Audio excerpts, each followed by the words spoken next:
Yes. You're in Plymouth. Yes, that's right. Yes. Wow. Well, I'm here in Sutton in Ashfield, Nottinghamshire. Is that And I am a man. is that and your I am- congregation, Sutton in Ashfield? Is that the name of your Yes, it is. congregation?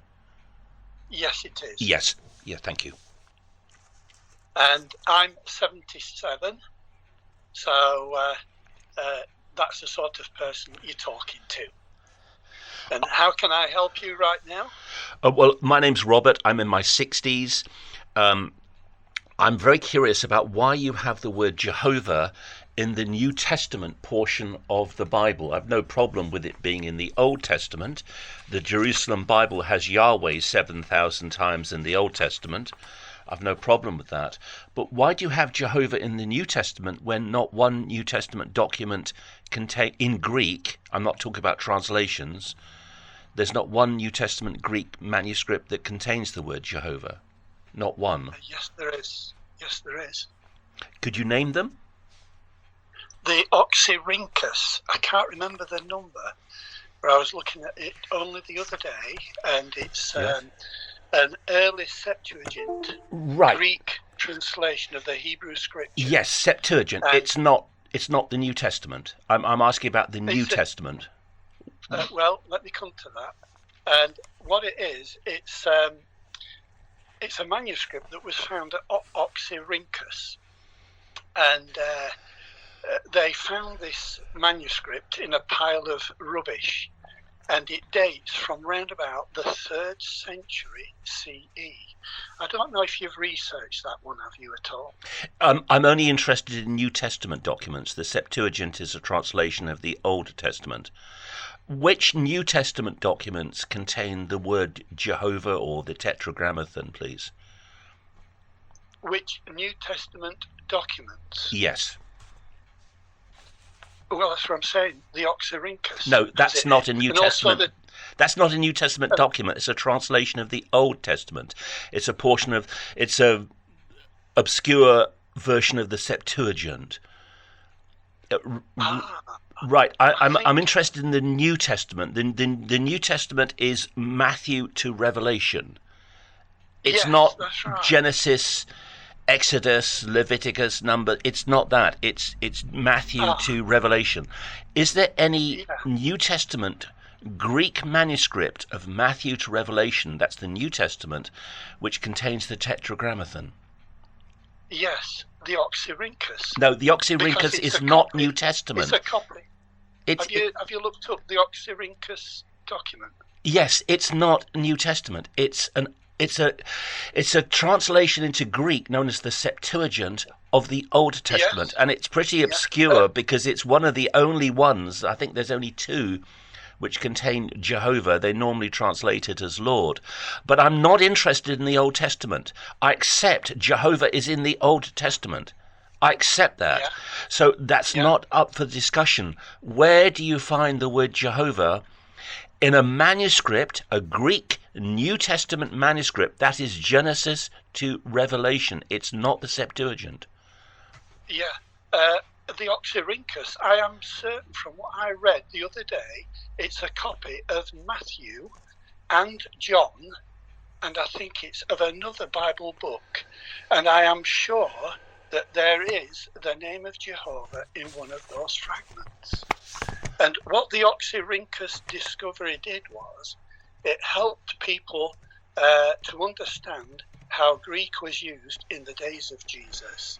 And it also proved that Septuagint was being used by Jesus and people of that era, so that when they referred to the Hebrew Scriptures, Jesus and the disciples and the Apostle Paul, when they referred to the Hebrew Scriptures, they would have seen the name Jehovah used commonly. No. And therefore, they would have, when they read the Septuagint, which they had at their time, then they would have used the name Jehovah. Almost all Septuagint documents use Lord, not Jehovah. It's very, very rare. I think there's only two, of which That's the incorrect. Oxyrhynchus is one. You're incorrect.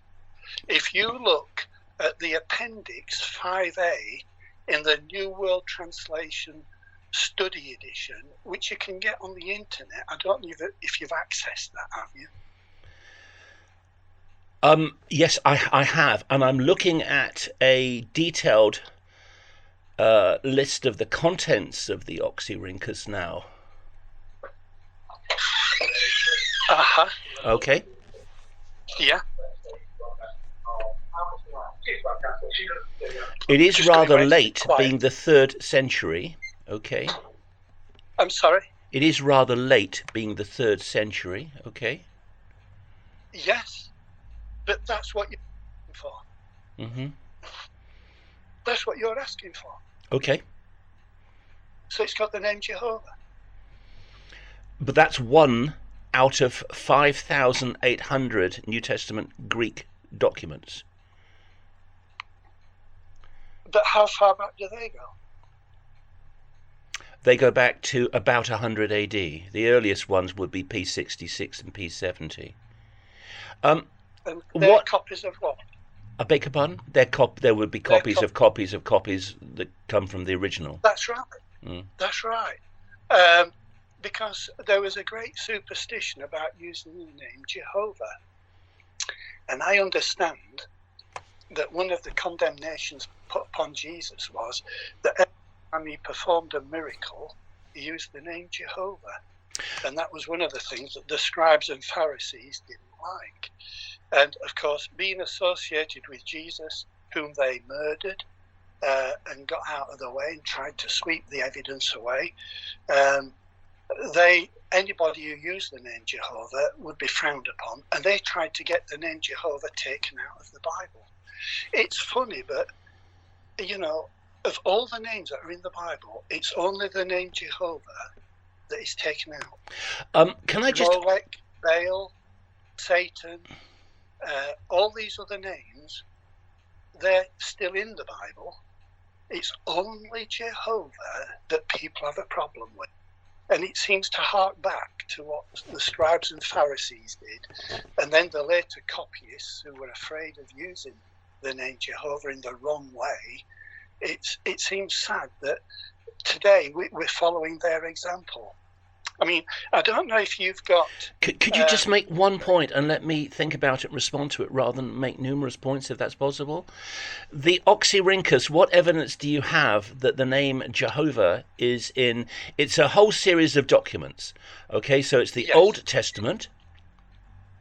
Yes. Most of the Old Testament. Sorry. Right. It's deuterocanonical literature, such as the Apocrypha, Baruch, 2nd Ezra, Tobit, and so on. There's a few references to Philo, a few Philo documents, and it gives the libraries and museums where these documents are found, mostly the Ashmolean and the Bodleian Library, Ashmolean Museum in Oxford, and the Bodleian Library. It does give a few New Testament documents that were found with the Oxyrhynchus papyri. Matthew, Mark, John, Romans. It gives a list of them. Where is Jehovah in those documents? I've no problem with Jehovah being in the Old Testament documents or in the apocryphal documents. But can you show me where Jehovah is in the New Testament documents? Would you like to look up the appendix in the New World Translation Study Bible? Mm-hmm. And there you will find an explanation better than I can give. Well, the trouble is it didn't give any evidence. What I'm looking for is evidence, not theories or essays. Well, in the on page 1738. I'm just turning there now. Hang on. Bibles. Do I turn to the Silver Bible or the Study Bible 2013 edition? Study Bible, Robert. Study Bible 2013 edition, yeah? I think that's the one. I'm not sure if it's the 2013. You said Appendix A, yes? 5A. Right, so I go to Appendix A, which I'm going to now, and now it's 5A, the divine name in the Christian Greek scriptures. You've got it. That's Okay. the one. Right. So if you wanted to have a read at that, I have. Can't go better than that. I have read it. All right. And you're not happy with the pictures on 1738 or 1739? Well, I read it quite some time ago. 1738. Page 1738. I'm online. I'm on the online version. Right, yes. What do I look at? The first picture is... Hang on, let's go slowly. The first picture is titled God's Name at Acts 2:34 in the Emphatic Diaglott by Benjamin Wilson, 1864. Is that the picture you want me to look at? I don't think so. No. You're on 1740, I believe. Just tell me where to go. I'm on the online version. I'm scrolling down. Yeah. So right. the next one is... The next one is God's Name at Mark 12:29-30 in the Hawaiian language translation. Yeah, you're going the wrong way. Go the other way. Go up? Yeah. Well, those are the first two pictures. I think you mean down, don't you? Well, if you were going the direction you were, you seem to be going the wrong way on your computer. The third one is... Deuteronomy 6:4, Deuteronomy 18:15, and Acts 3:22. Yes, those are the pictures that I'm looking at. And that's the explanation that they're using. It's right. in Appendix A5. It's not relevant because it's Deuteronomy 6:4, Deuteronomy 18:5, and Deuteronomy 18:5. These are passages from the Old Testament. Deuteronomy is a book of the Torah. It's the first reading. Pardon? It's the second reading that was given to the nation of Israel, wasn't it, before they entered the Promised Land? It's not New Testament. I agree that New Testament documents were found with the Oxyrhynchus papyri. But could you prove that the name Jehovah is in those New Testament documents? I'm not interested. I agree, Jehovah is in the Old Testament. Jehovah, Jehovah, Jehovah, Jehovah, Jehovah, 7,000 times from Genesis to Malachi. I agree. You don't need to prove that. I agree with you. But where is the name Jehovah in the New Testament? And by New Testament, I'm not referring to the Septuagint, which is Genesis to Malachi, except the order's different. I think it's Genesis to 2nd Chronicles. Where do you find Jehovah in Greek manuscripts from Matthew to Revelation, the New Testament? Just because New Testament documents were found at Oxyrhynchus and one of the Septuagint manuscripts contains Jehovah doesn't mean that Jehovah is in the New Testament of the Oxyrhynchus manuscripts. If you could please help by giving me proof. Proof would be pointing me to a New Testament manuscript that's Genesis, that's Matthew to Revelation, the New Testament, that contains the word Jehovah. If you could do that, that's evidence, you see. I think I get your direction. The only evidence I can think of giving you is the fact that if it was in the Septuagint version that was available to Jesus and his disciples and the early Christians, and they used that, they would have used the name Jehovah. Prove that. As for... Sorry? Prove it. Prove it. Well, would you like to turn to, I think it's Matthew 15. Yes, of course, sir.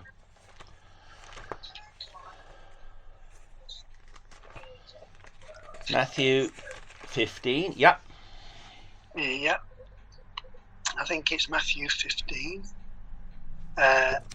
Where Jesus, in a discussion with his disciples, he's saying to them, in reply, he said to them, why do you... No, give me the reference. No, before you read anything, give me the full reference so I can look at it. Matthew 15 and verse 3, possibly through to verse 11. Okay. In reply, he, Jesus, said to them, "Why do you overstep the commandment of God because of your tradition? For example, God said, 'Honor your father, your mother, and let the one who speaks abusively of his father or mother be put to death.' But you have changed that law. But you, however, said to his father or mother, 'Whatever I have that could benefit you is a gift dedicated to God.'" Can I skip over that? And then verse 7. Yes. "You hypocrite, Isaiah aptly prophesied about you when he said, 'This people honor me with their lips, but their hearts are far removed from me. It's in vain they keep worshipping me, for they teach commands of men as doctrines.'" So Jesus didn't follow tradition. He roundly rejected tradition. And that was one of the things that the Pharisees and the scribes had against him. Now, if you turn to John chapter 17. Sorry, before you turn to John, what is your point from Matthew 15? What's the point you're trying to make? If you could just make one point at a time, then I can listen to you and understand and respond. Right. Yeah. It's in verse 3, "You overstep the command of God because of your tradition." So they were making God's word invalid by their traditions. Their traditions were more important than the word of God. Yes. In another part of the Bible, it says, "You strain out the gnat and gulp down the camel." Let's deal with one thing at a time. So what's your point? Why have you quoted Matthew 15? Because these people, they didn't want to use the name Jehovah. No, it's got nothing to do with the name Jehovah at all. Sorry. He's talking. Sorry. Well, look, you've made a point. Can I respond? Would you allow me to respond? Yeah, by all means. Yeah. It's got nothing to do with the use of the name Jehovah or Yahweh at all. Every cult will go to verses like this and say, we follow the teachings of God, but the group down the road, they follow the traditions of men. So if you speak to a Christadelphian or a Seventh-day Adventist or an extreme Pentecostal, okay, or Iglesia Ni Cristo, a group from the Philippines, or Sunjonji, a group from the Philippines, which are very similar to Jehovah's Witnesses. They even believe in a faithful and discreet slave, and they're growing like wildfire. They'll overtake you in size very, very shortly. They all say the same thing. We teach the Bible, but the groups down the road, all of them teach the traditions of men. You haven't actually proven anything. There's no reference to the fact that the tradition of men is they didn't use the name Jehovah. You just read that into the text. What I'm asking you, I agree, you've made an interesting point with the Oxyrhynchus. I believe that there are 2 Septuagint manuscripts, 2 fragments, which contain the word Jehovah. Or it wouldn't actually be Jehovah, because Jehovah was a term invented by a Roman Catholic monk called Raymundus Martini in about the year 1300. There was no J sound in Hebrew, but I've no problem. Yahweh would be more accurate, but Jehovah or Yahweh, the Tetragrammaton, Yod He Vav He.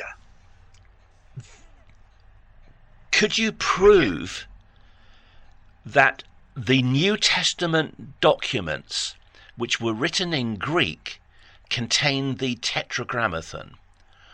If you wish to translate that as Jehovah, okay, fine. Yahweh's more accurate, but Jehovah or Yahweh. There are no New Testament documents, that's Matthew to Revelation, not one, which contains the word Jehovah or Yahweh or Yod He Vav He, the Tetragrammaton, not one. But if I'm wrong, show me the manuscript that contains it. Do you want the 1st century manuscript that Matthew wrote, or John? Yes, go on. I'm willing to listen to any evidence you can show me. I'm asking you. Asking you. Do you want the 1st century manuscript? Yes. Written by Matthew or John? Yes, you're very faint. I'll just turn you up a bit. Okay.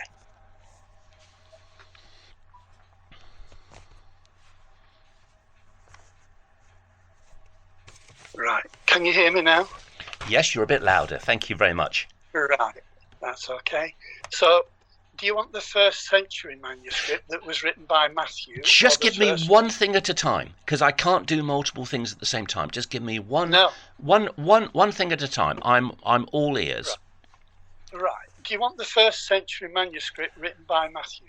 I think I've said 3 times yes, but if you're going to mention any long names, please spell the name out. It doesn't exist. Sorry. The original writing of Matthew doesn't exist. Yes, I know that. We have copies of the original. All of the original documents have not been found. Although interestingly, when some Christians were seized under Nero in the 1st century, their documents were turned into masks to be used in Roman plays. They were glued together, the papyrus, turned into masks, painted. These masks have been found, and scholars are slowly unravelling it. And it seems that we might have a copy of the Book of Acts from the 1st century, or at least a large portion of Acts from the 1st century, from what's been discovered from unpeeling these masks. But we don't have the original documents of any religious group. There's no original documents of the Quran. There's no original documents of the Torah or the Hebrew Bible or the New Testament. There's no original documents of the Bhagavad Gita. All of these religions work from documents which are copies of copies of copies of copies of the original. Yeah. So why are you asking for them? I beg your pardon? Why are you asking for them? I'm not. You are? I'm saying, can you show me documents? You're asking for the original copies. I'm not asking for original because we don't have the original copies. You keep going on and saying, show me the copies. Yes, show you the copies of copies of copies of the original. We have very early... Yeah, so, can I please finish my point? We do have very early New Testament documents, such as P66 and P70. These are tiny fragments of the New Testament. There are these Roman masks that are being taken apart very, very slowly. It's taking a lot of time. And it looks like that there is a portion of the Book of Acts, possibly from the 1st century, in it, because the masks seem to have been made under Nero, but the information hasn't been officially released at the moment. And we have complete Bibles from about the 4th century, Codex Vaticanus, Codex Alexandratus, Codex Sarniaticus. But you won't find the divine name in any of those writings. That's my point. You don't find Jehovah or Yahweh in any of these documents. So why do you have it in your New World Translation today?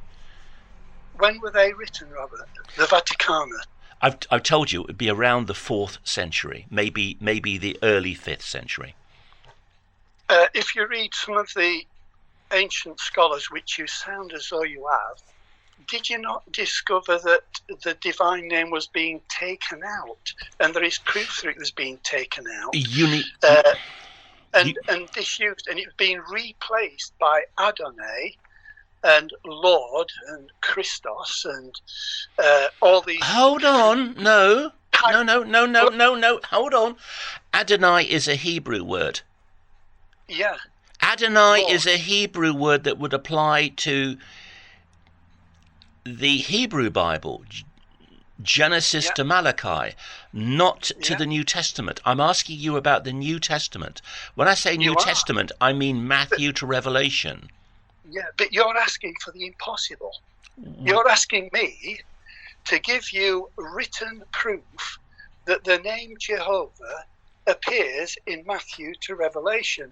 Now, you have seen copies of the Oxyrhynchus, 2 examples. It's not many, I agree.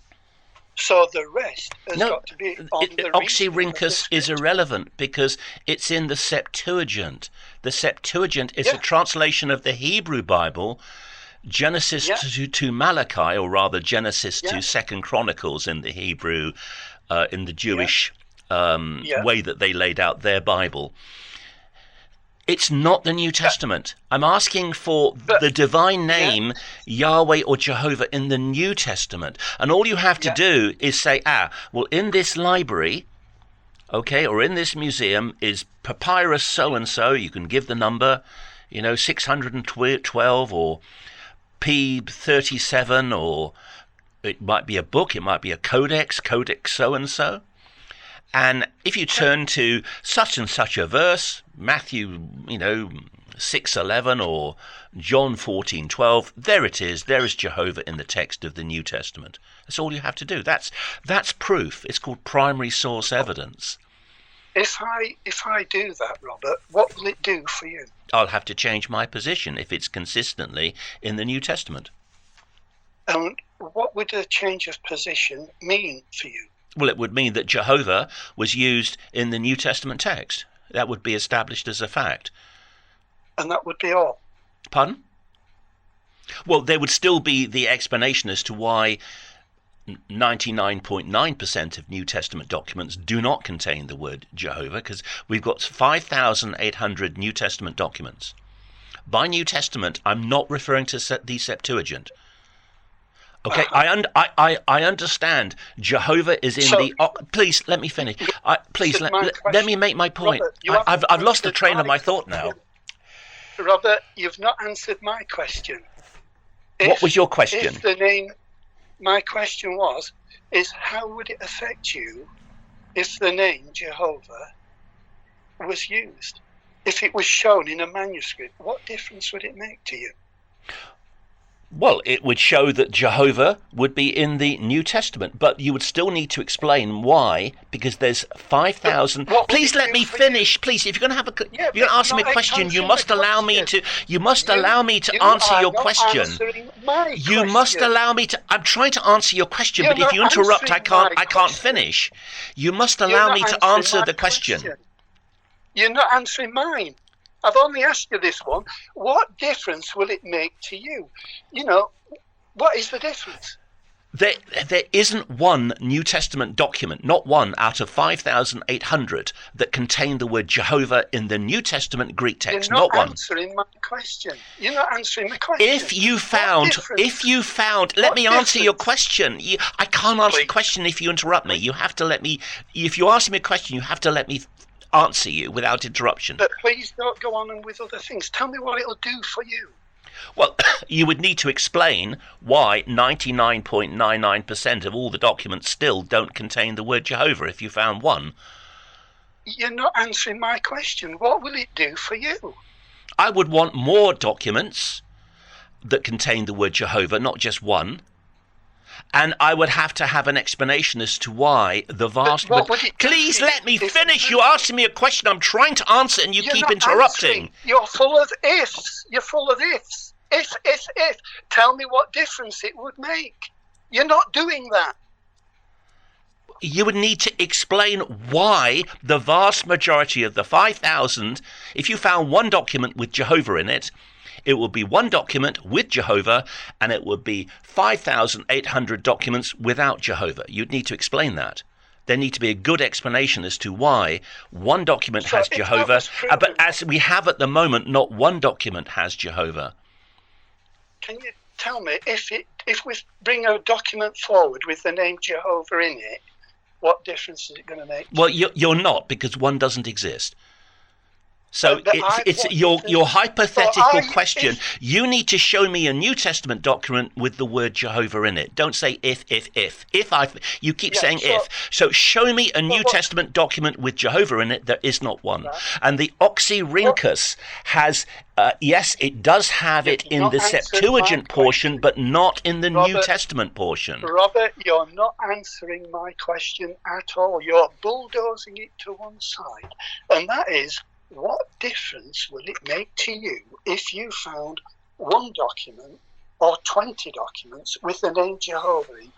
What difference would it make to you? None, because you haven't found one. When you find one, then I will have to reassess my position. But until you find one document, it's up to then. Until you find one document, then the evidence from the manuscripts is that the word Jehovah or Yahweh does not appear even once in the New Testament. That's Matthew to Revelation. Yeah. And it's not a case of you keep saying if you found, you have not found, because there's no There's no So, use of the can I just, Tetragrammaton, Jehovah or Yahweh, in any yeah, Greek New Testament document. Out of the 5,800 can New I, Testament documents, not one has Jehovah. can I sort of ask, is this just an intellectual exercise that you're going through? No. I was told I I was understand told that why. my Bible was not reliable and all the other Bibles were not reliable when I spoke to a Jehovah's Witness at the cart.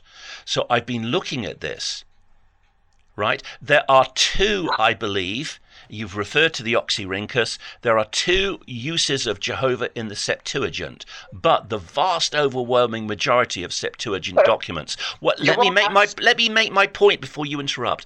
Oh, well over 99% do not contain Jehovah in the Old Testament. It's Lord. It's Kyrios or Kyriou.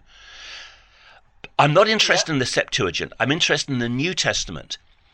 Now, you keep saying if you found, you haven't found. There's not one Greek New Testament manuscript. Look, let me give you an example of how silly your argument is. Robert, let me another example. Let me give you an example of how silly it is. Let's say that I could say to Robert, you... No, whoa. I don't want to hear how silly it is. I want to give you an example. I want to throw your example back at you. I'm asking you, Robert, two things. What difference is it going to make? And the second point I've asked, which you've not answered yet, is... No, one thing. Ask me one question at a time. Don't ask me two questions. Just focus on one thing at a time. Ask me one question, please. What difference will it make to you? It will make it... Will you change your life around and go around the world declaring the name of God is Jehovah? Is that what you're going to do? No, the name of God is Yahweh. Is it? All right. If the name of God is Yahweh, that's in the appendix 23 of your purple interlinear. Your purple interlinear in the introduction on page 23 says that Yahweh is a more accurate rendering of the divine name than Jehovah. That's published by the Watchtower Bible and Tract Society of Pennsylvania on page 23 of the purple interlinear. I can't help but feel that this is an intellectual wrestling match that you want to engage in. That you're on an expedition to try and prove a point, and you're not willing to listen. And I can't see any point. I'm willing to listen if you can provide me with proof. You keep saying if. You keep saying if. Can I please? I was talking. Let me finish my point. You keep saying if. If you found a New Testament document with Jehovah in, would I change my position? If. I could say the same thing to you. If I found a New Testament document with the name of God being Father Christmas, would you change your position and accept that Father Christmas is God? Now, I could keep repeating that at you. I could keep repeating that at you if I found a New Testament document with the word Father Christmas in, substituted for Jehovah. Would you accept that Father Christmas is God? That is a silly argument. It's a waste of time, because out of the 5,800 New Testament documents, not one of them mentioned the name Father Christmas. So we have to start with what we've got, not with hypotheticals. And you always seem to start with a hypothetical, and then you try to read your beliefs into those hypotheticals. That's not scholarship. That your opinion. May I ask you, would you like to read with me John chapter 17? Yes.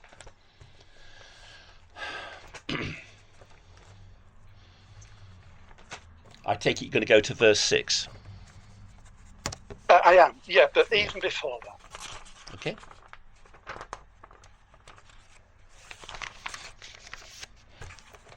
Okay, I'm there. If you want to read your whatever you want to say.